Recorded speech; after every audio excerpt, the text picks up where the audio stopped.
What do you say when a customer says no? Here's the deal. You should expect everyone you see to say no at least one time. Guys, for all they know, we haggle. We don't, but they don't know that. For all they know, the prices aren't set. And so it's normal for people to say no at least once before they feel comfortable saying yes.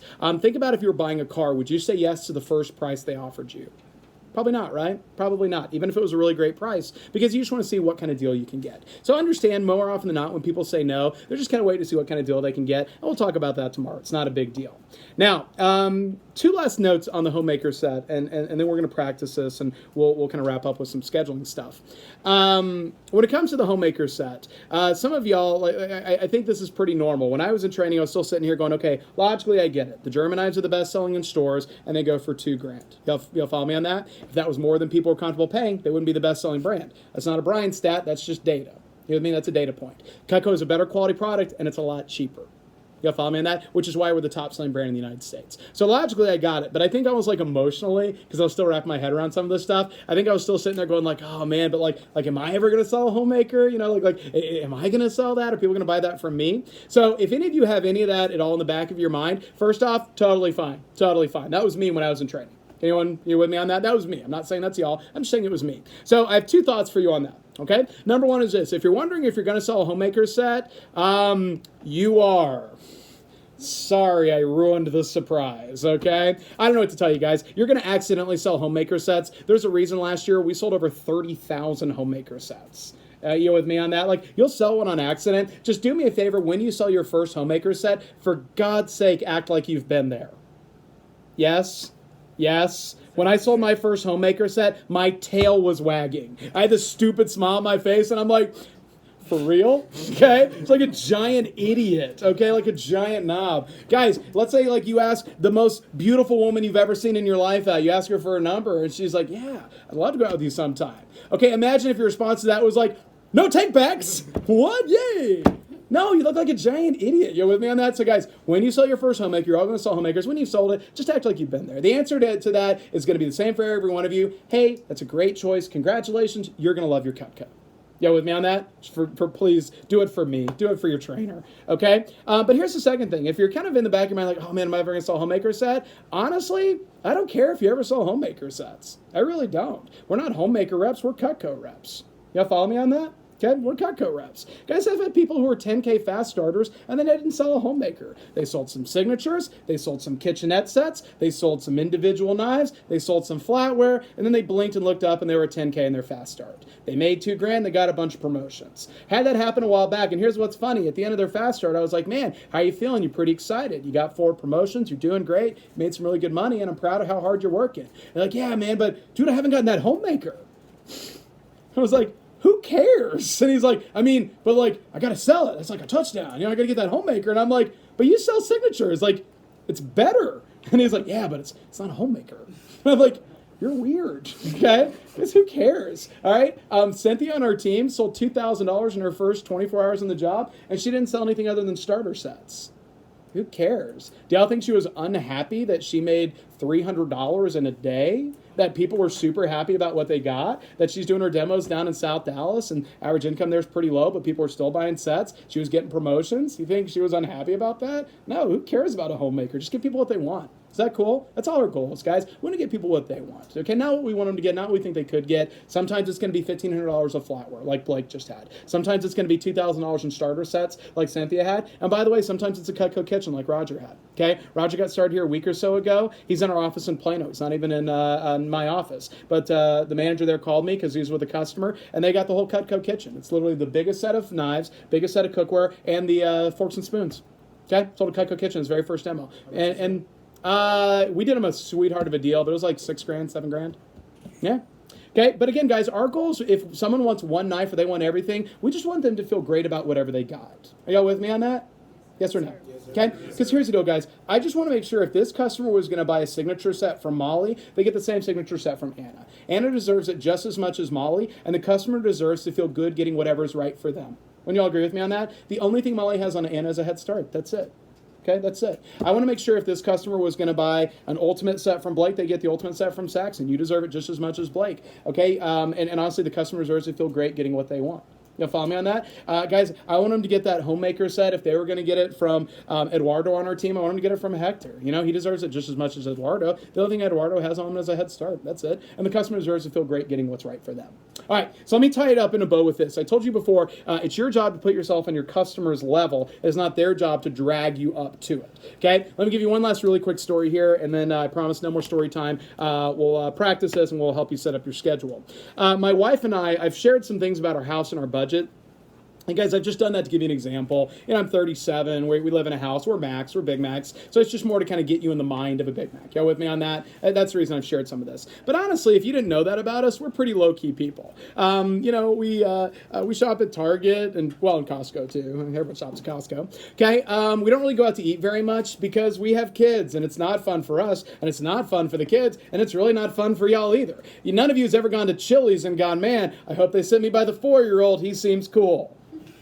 Yes? I mean, of course not. You'll follow me on that? So, guys, we're pretty low-key people, but the exception to that is our anniversary. We love to throw down for anniversary because, like, we love being together. You know, it's cool being married. We have a great relationship. And so a couple years ago, we ripped out from D Magazine, we ripped out an article, and it was the top 20 steakhouses in Dallas and Fort Worth. Okay? Now, we used to live in Fort Worth. All right? For a lot of the team, I say Fort Worth, and they act like it's the Oregon Trail. Okay? Like you have to ford a river, and it's an 8-day journey. Guys, Fort Worth is like 35 minutes in that direction. I mean, that's basically it. But that's fine. So we kind of go all over, though, and every year, it's just sort of a fun thing. We're like ticking off another really nice steakhouse. Well, a couple years ago, I guess it was 2 years ago, we went to a steakhouse in Fort Worth. And our waitress was this very nice young lady, very professional. And she was 19, 20 years old, probably a college student. And it came time, though, when she brought the menu. And she asked us, she goes, hey, did you guys have any questions? And I saw on the menu they had a bone-in ribeye, and it just looked really, really good. And I just love a bone-in ribeye. It's a heck of a good steak. And I said, hey, what can you tell me about this bone-in ribeye? Now, the thing that I didn't even pay attention to was that was the most expensive thing on the menu. Guys, y'all know when you go to a steakhouse, it's a couple spins. Y'all with me on that? It's not cheap. You're gonna spend a couple $100. But this was the most expensive steak on the menu. It was like $80. Okay, and so I said, what can you tell me about that bone-in ribeye? And she immediately goes, that one? Pause. Okay? Guys, I didn't go there to big timer. Y'all with me on that? I didn't go there to make anyone feel bad. I'm just celebrating my anniversary. Okay, but I guarantee you in her mind, here's what she was thinking. Holy crap. Do you know how many hours I have to work to make $80? Y'all follow me on that? I could eat for a week on $80. You know how many Jack in the Box tacos I could buy for $80? I could buy so many ramen noodles, I'll die of MSG poisoning for $80. Y'all follow me on that? And I get it, okay? I totally get that. When I was her age, I'd have probably done the exact same thing. But in that setting, who's the expert? The customer or the person working there? The person working there. She's the expert. So immediately I feel self-conscious. Guys, she's the one that has the name of the restaurant embroidered on her shirt. She's the one being paid to be there. You'll sort of follow me on that? So to her credit, she immediately picked up what she had done. You with me on that? Like she did, but you can't unring the bell. Okay, so here's kind of, let me go back in real time. I was like, what can you tell me about that? She goes, that one?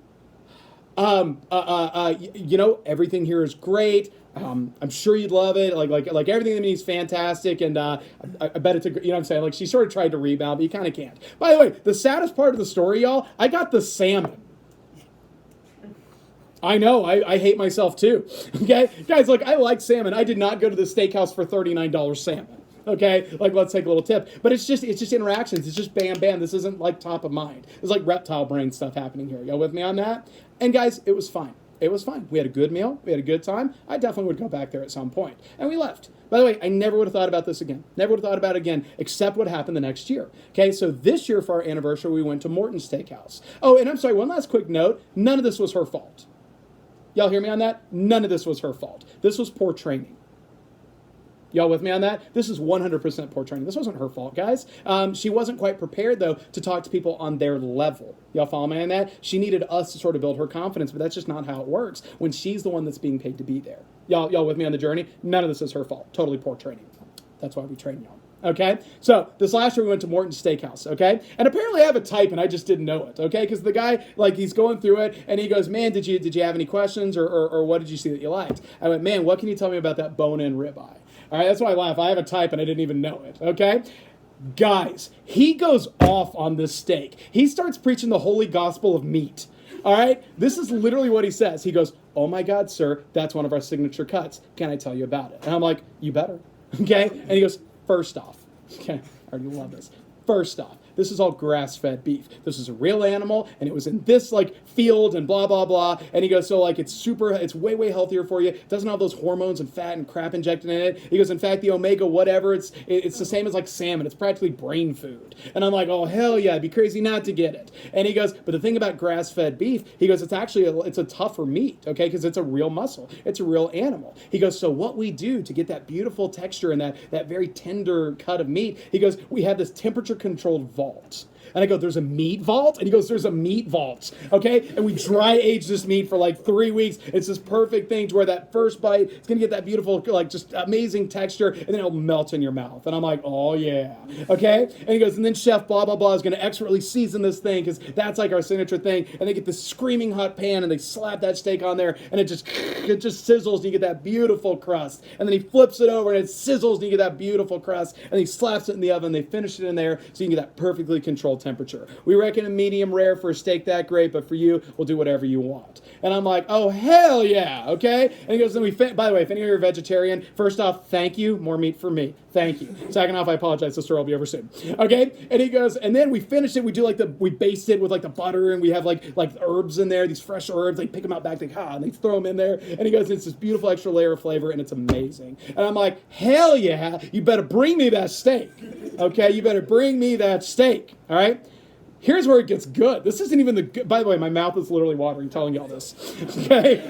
We're not even at the good part, guys. Here's where it gets good. He goes, it's such a rich cut of meat. He goes, it's such a strong flavor with that bone in. And he goes, the chef really recommends doing a crab Oscar with it. And he goes, that's where you take this beautiful Dungeness crab, this big old tasty crab. And he goes, you boil the shells, get the stock, and we do like, they do the garlic and the shallots, and they sizzle it up. And you do the butter and the cream and the stock, and then you put like big old meats of like crab meat in there, and he goes, it's just beautiful cream sauce and crab meat, and you serve it on your steak. He goes, it's amazing.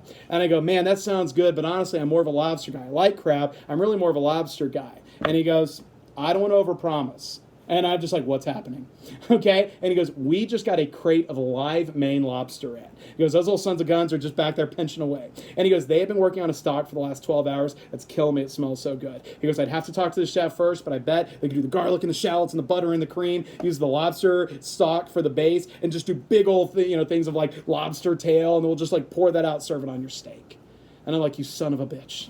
You son of a bitch. You're going to put lobster on my steak? And he goes, for you, we'll do it. And I'm like, make it happen, okay? Guys, we just created a $147 entree that was not on the menu, okay? And it was the best meal I've ever had. This thing was made of unicorn and rainbows, okay? This is the best steak I've ever had in my life. And by the way, my wife got the New York strip, we got the dessert, we got the potato the size of your head, we got a bottle of wine, or 2, or 3, I forget, okay? And we had an amazing time. Now, here's the point of the story. Guys, I got a better experience. Y'all with me on that? I was happy to pay the money for that experience. I would do that again. I had such a great experience, such a great time, such a great meal, so much fun with my wife, who I adore, okay? The restaurant got a better deal.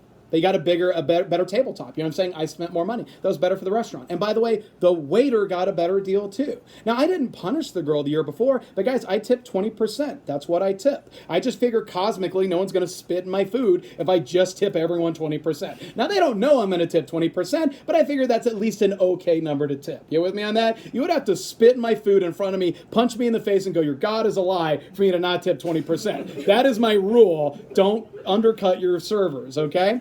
So anyway, but here's the deal, guys. The server got a better deal out of this too. Would you rather have 20% of a $450 ticket or of a $162 ticket?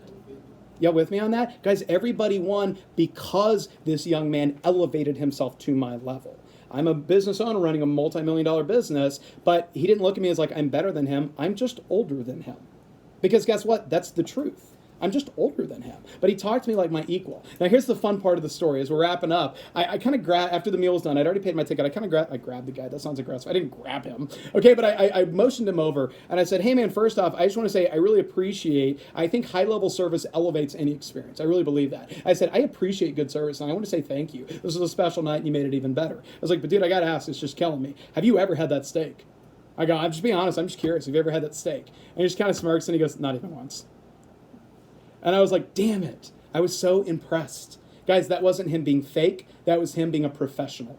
Y'all follow me on that? He made me feel great, getting exactly what I wanted. Turns out what I wanted was more than maybe what some people would want. But I'm confident, even if I'd wanted less, he'd have made me feel great about that too. That's what good service looks like. And when you do your demo right, that's what you can bring to your customers too. Y'all follow me there? Just bring that good energy, confidence, and enthusiasm. Okay? You don't have to be perfect to do that. Just keep a smile on your face, read it as confident as you can, and then whatever they're excited about, great. Let's do our best to hook them up. All right, here's what we're going to do. Page 8 and 9. We're going to role play this once or twice, and then we're going to teach you how to set your schedule, and we're quickly going to be calling it a day.